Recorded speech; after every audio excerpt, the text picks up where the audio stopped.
나오는 니느웨에 대한 이야기예요. 아시리아 수도. 그런데 그 니느웨에게 요나를 보내는 것처럼 구원을 위한 기회를 소돔과 고모라 땅에 주었을까? 그저 천사들을 보내 하룻밤 그들의 문제를 보고 그 다음날 불로 심판하는 것이 이게 잘못된 것일까요? 옳은 것일까요? 아브라함이라도 믿음의 사람이니까 아브라함이라도 그곳에 보내서 회개의 기회를 주거나 아니면 거기 살고 있는 조카 롯에게 또는 천사를 통해서 너희들이 망하니까 정신을 차리고 돌아오라고 이렇게 회개의 기회를 더 주고 더 참았어야 되는 것입니까? 항상 심판과 이 정화의 문제는 그 시기와 방법에 대한 논란이 있을 수가 있다는 거예요. 근데 중요한 것은 우리가 내세 그리고 개인 구원에만 집착하는 동안에 현실에서의 변화와 사회 구원에 대한 부분에 대해서는 관심이 부족하고 그리고 이것이 어디까지 참여해야 되느냐는 그런 고민의 문제가 늘 있는 거죠.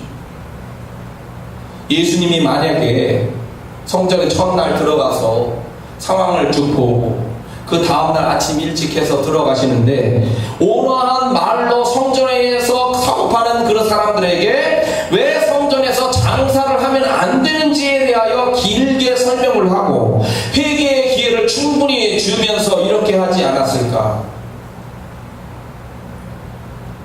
이미 온화하게 대하고 기회를 주기에는 늦은 것이다 라고 판단했을 가능성이 높죠. 여하튼 예수님은 그런 것이 아니고 직접적 충격을 주어버렸어요. 산헤드린, 대제사장, 종교인들의 그런 권위, 이권, 여기에 얽혀진 이러한 비린내나는 그러한 그 현실 속에 정면 도전을 하고 그냥 채찍을 들어서 그냥 막 난리를 쳐버린 거예요. 나가라! 쫓아내라! 빨리 안 하니까, 반발하니까 채찍을 들고서 휘두르면서. 자, 예수님이 십자가에 짊어지고 구원받은 그런 문제, 구원시키는 그런 문제, 예수님의 그런 겸손, 섬김 이런 것들도 우리가 다 배워야 되는 것이지만 성전 정화 사건을 딱 봤을 때는 이것도 우리가 배워야 될 문제라는 거죠. 이것도 우리가 따라야 될 고민이라는 거예요. 그러면 나는 어떻게 예수님을 따를 것인가? 라고 하는 시대마다 상황별로 우리 자신의 그런 것들을 고민해야 된다는 거예요. 이것이 첫 번째 드리는 말씀입니다. 나는 오늘 이 시대에 어떠한 생각을 가지고 이분의 예수님의 성전 정화 사건을 어떻게 따라가야 되는 것이냐. 이 문제에 대한 고민을 스스로 각자 생각을 하면서 우리가 배워야 합니다. 자, 두 번째는 무화과 나무의 마른 사건에 대한 해석입니다. 자, 무화과 나무가 상징하는 것이 지난주에 말씀드렸던 겁니다. 열매가 없는 이스라엘의 문제다. 무화과 나무가 때가 아니니까 당연히 열매가 없죠. 그걸 모를 예수님이 아니라는 거예요. 일반 사람들이 다 이스라엘 살고 있으면 그거 때 다 알아요. 예수님도 몰랐을 리가 없다는 거죠. 그 무화과의 때를 말하는 것이 그냥 무화과의 때의 의미가 아니라 하나님의 때라는 거예요. 하나님이 결산할 때가 온다는 거죠. 하나님의 결산할 때를 봤을 때 내가 열매가 없기 때문에 너는 죽어야 된다는 얘기죠. 이스라엘은 지금 하나님의 심판을 앞두고 있다는 예언이 나온 거예요. 자, 베드로가 그 사건을 보았어요. 주님, 뿌리채 말랐네요. 그러니까 예수님이 말씀하시는 것이 세 가지가 나옵니다. 믿음, 기도, 용서.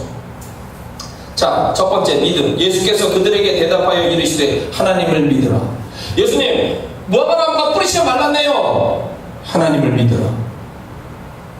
자, 열매가 없는 이스라엘, 지금 예수님을 따르는 제자들이 제일 먼저 가져야 될 중요한 것, 회복해야 될 중요한 사건, 일들은 무엇이냐? 하나님을 믿어야 된다는 거예요. 아멘. 그러니까 뭐냐면 반대로 얘기하면 너희들은 하나님을 믿고 있지 않다는 얘기입니다.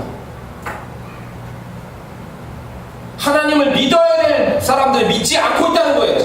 흉내는 내고 있지만 하나님이 보실 때 믿고 있지 않다는 거예요. 하나님을. 너는 마음을 다하고 뜻을 다하고 힘을 다하여 네 하나님 여호와를 사랑하라. 이게 첫째 되는 계명이에요. 시편 78편에 이스라엘 백성들이 왜 광야에 징계를 받았느냐라는 이유가 설명이 하나 되고 있는데요. 이는 왜 이 사람들이 징계를 받았냐, 광야에서 하나님을 믿지 않고 아니하며 그의 구원을 의지하지 아니한 때문이로다. 자, 모세를 통해서 광야를 거쳐 나가고 따라가라니까 가야 된다니까 가고 있어요. 흉내를 내고 있는 거지, 가라니까 가고 있는 거고, 드리라니까 드리고 있는 것 뿐이지 하나님을 정말 믿고 있지 않다는 거야. 왜? 그 말을 보니까 그 말들이 뭐라고 나오냐면, 하나님이 우리를 위하여 식탁을 차려주시랴? 갖가지 불만이 맨날 나오는 거죠. 불만이 나오는데, 하나님 우리에게 고기를 달라고 그러면 식탁을 차려줄 거냐는 얘기죠. 떡과 고기도 주실 수 있냐? 라고 하면서 지금 불평하고 있는 모습입니다. 근데 하나님은 충분히 채워줄 수 있다라고 얘기를 하시는 거고, 우리가 알다시피 이제 그 하늘에서 만나와 메추라기를 보내주신 그거 사건이 있는 거죠. 나는 너희들을 충분히 먹이고 그리고 이끌어서 가나안에 들어가게 할 수 있다, 그런 하나님이다 라고 이야기를 하고 그렇게 보여주고 있는 사건마다 보여주고 있는데, 그걸 안 믿더라는 거예요. 이 사람들 흉내는 내는데 믿지는 않더라. 흉내는 내는데 의심이 너무 많더라. 이런 모습이에요. 그러니까 너희들 제발 좀 믿어다오. 하나님 입장에서 우리가 심하게 좋게 얘기하면, 나를 좀 믿어다오 얘들아. 왜 나를 안 믿니?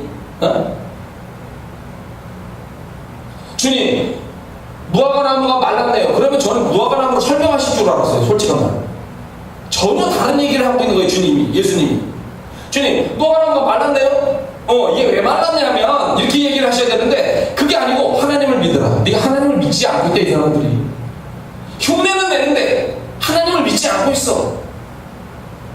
두 번째, 기도. 내가 진실로 너희에게 이르노니 누구든지 이 산더로 들려 바다에 던져지라 하며 그 말하는 것이 이루어질 줄 믿고 마음에 의심하지 아니하면 그대로 되리라. 그러므로 내가 너희에게 말하노니 무엇이든지 기도하고 구하는 것은 받은 줄로 믿으라. 그리하면 너희에게 그대로 되리라. 자, 열매가 없는 이스라엘과 지금 예수님을 따르는 제자들이 가져야 될 중요한 것, 회복해야 될 것은, 첫째는 하나님을 믿어야 되는 것이고, 두 번째는 하나님께 기도하는 것이 됩니다. 기도를 해야 된대요. 기도를. 자, 한번 따라서 하겠습니다. 기도의 능력을 믿어야 한다. 기도를 하는 것이 무엇이냐? 따라서 하겠습니다. 기도는 겸손이다. 기도는 믿음의 표현이다. 기도를 하는 것은 내가 모든 것을 다 할 수 있으면 기도를 할 필요가 없죠. 그렇죠? 내가 모든 것을 다 할 수 있으면 뭐하러 하나님께 기도를 하냐고. 내가 못하는 게 있고 나의 한계를 인정하니까, 나의 한계 상황을 인정하니까, 내가 죄와 벌이라든지 죽음에 대한 문제라든지, 또 내가 내 삶에 일어나는 허무와 이 아픔에 대한 문제들이라든지 이런 것들을 내가 해결할 수 없기 때문에 하나님께 기도가 필요한 거라는 거지. 이게 겸손이에요. 겸손. 호세아서 7장 10절. 이스라엘의 교만은 그 얼굴에 드러난다. 그들이 이 모든 일을 당하여도, 어려운 일을 막 하나님이 깨닫도록 어려움을 주고 있는데도, 이 모든 일을 당하여도 그들의 하나님 여호와께로 돌아오지 아니하며 구하지 아니하는도다. 기도를 안 한다는 거예요. 스바냐서 1장. 여호와를 배반하고 따르지 아니하는 자들과 여호와를 찾지도 아니하며 구하지도 아니한 자들을 멸절하라. 기도는 겸손의 표현이야. 믿음의 표현이고, 내가 믿음이 있으면 하나님과 대화를 해야 된다는 거예요. 근데 이스라엘 백성들은 하나님을 믿지도 않고, 따라서 믿지 않기 때문에 기도도 안 하고 있다는 거예요. 제대로 안 하는 거죠. 하나님 마음에 드는 기도가 아니라는 거예요. 여러분, 저도 목사지만 인간적으로 솔직하게 오늘 말씀 보면서 이 기도에 관한 말씀을 보면서 의심할 때 있습니다. 무엇이든지 기도하면 채워준다는 말에 이게 의심이 살짝 생기지. 인간이기 때문에. 솔직하게. 자, 아프리카 여자 선교사가 나갔습니다. 자그마한 병원도 운영하고 보아원도 운영을 하고 뭐 이렇게 하면서 어려운 가운데 이렇게 사역을 하고 있습니다. 분만실에서 2살 난 딸과 그리고 다 태어난 미숙아를 남겨놓고 엄마가 죽었어요.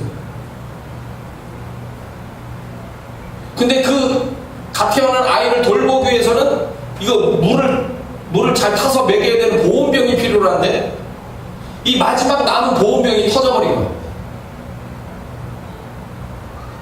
이 상황이 너무 심각한 상황이고 어떻게 될지 모르겠다 하면서 이제 그 마음이 답답해서 정오에 오전에 아이 고아들과 함께 이제 기도를 할 때 이런 이야기를 놓고 함께 기도해다오. 아기가 아프지 않도록 잘 관리를 해야 되는데 걱정이다 하면서 고아들을 데리고서 함께 기도를 하는데 10살 된 아이 루시라고 하는 아이가 이렇게 얘기했어요. 하나님께 아이를 위해서 보온병을 달라고 기도하면 안 될까요? 자, 여러분 어떻게 생각하세요? 한번 할 수 있죠. 근데 그 당시의 상황은 보온병을 위해서 기도할 상황이 전혀 안 됐었어요. 아이를 위해서 보온병을 달라고 기도해야겠어요. 그러니까 아이를 위해서 하나님, 아이가 지금 다 태어나서 꼭 필요한 게 지금 보온병인데 보온병이 없으니까 보온병을 꼭 주세요 라고 기도를 하고 아참 한 가지 더요 하면서 기도를 했는데 얘기를 하는데 하나님, 아이에게 꼭 필요한 게 예쁜 인형도 하나 꼭 주세요 라고 기도를 했어요. 이 아이가. 선교사가 마음속으로 계산을 하는 거죠. 내가 선교를 위해서 아프리카에 왔는데 4년이 지났어. 4년 동안에 나한테 이 사역에 필요한 거를 알고 나한테 소포물이 온 게 한 번도 없었어. 자기 혼자 고독하게 싸우고 있는 거지. 얼마나 힘들었겠어. 만약에 정말 희미한 기억을 가지고 소포가 올 수 있는 구멍이 있다면 아버지로부터 고향에 있는 한국에 있는 아버지로부터 소포물이 올 가능성이 있을지도 모른다. 아직 4년 동안 안 왔지만 여하튼 만약에 온다면 아버지 빡에게서 외에는 소포물이 올 가능성이 없다라고 생각하고 이건 불가능한 일이야. 저 기도는 잘못된 기도야. 안 되는 기도야. 저거는 들어지실 수가 없는 기도야 라고 의심이 여 안에 생겨졌던 거죠. 오후에 갑자기 수화물이 왔다는 예고가 왔고요. 그리고 가보니까 10kg에 해당하는 수화물이 와 있는 거예요. 갑자기 열어보니까 여러 가지가 들었는데 이게 자그마치 통과하면서 5개월 전에 보낸 수화물이에요. 5개월 전에 보낸 수화물이 지금 도착했다는 거예요. 부들부들 떨면서 이 선교사가 그걸 개봉을 하는 거예요. 맨 처음에 딱 여니까 밝은색 니트 셔츠 여러 장이 있었어요. 이거를 꺼내가지고 아이들한테 이제 나눠주니까 아이들이 막 웃죠. 아이들한테 필요한 거니까 옷이 없으니까 옷을 준 거예요. 그리고 나병 환자들에게 위한 붕대가 있었어요. 붕대를 또 필요하니까 꺼낸 거예요. 그리고 건포도가 있었어요. 건포도를 또 먹으면 좋겠다 해서 했고, 그리고 그 밑에 손을 이렇게 넣었는데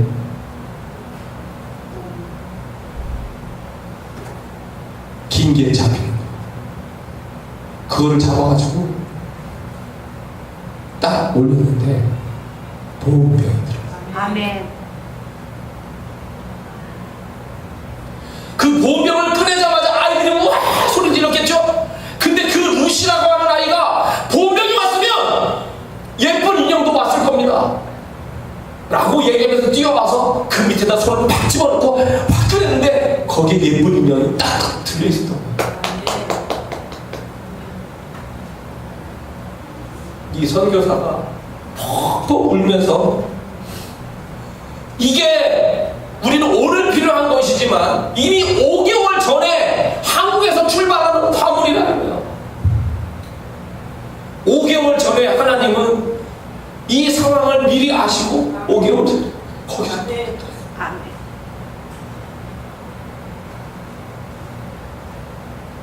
이게 기도의 맛이다.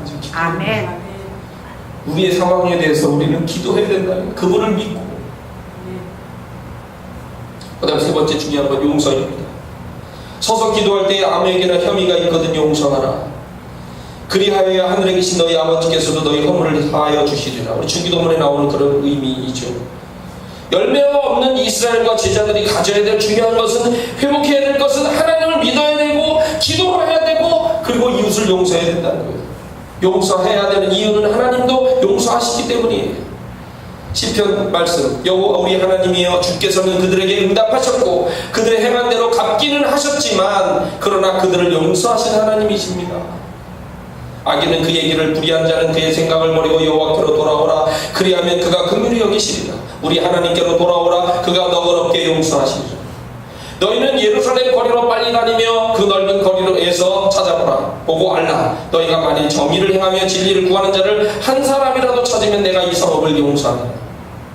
용서할 수 있는 마음이 큰 마음입니다. 우리의 허물도 용서받는 길이에요. 하나님은 용서합니다. 예수님은 이 무화과 나무가 말랐다라고 하는데 하나님을 믿어야 된다고 얘기하고 믿음으로서 또한 기도해야 된다고 하고 그런 마음으로 세상을 향하여 용서를 베풀어야 된다라고 용서에 대한 이야기를 하셨어요. 우리는 성전을 정화시키는 예수님도 본받아서 따라가야 되고 그리고 하나님을 잘 믿어야 되고 그리고 하나님 앞에 잘 기도해야 되고 그리고 이웃을 용서하는 삶을 살아야 우리의 삶이 용서가 되어집니다. 아멘. 예수님이 이런 귀한 말씀을 하면서 그 둘째 날에 교훈을 마치게 됐습니다. 여러분과 제가 오늘 말씀도 잘 기억하고 잘 따라가는 그리고 복된 삶을 살게 되기를 간절히 축원합니다. 아멘. 기도하겠습니다.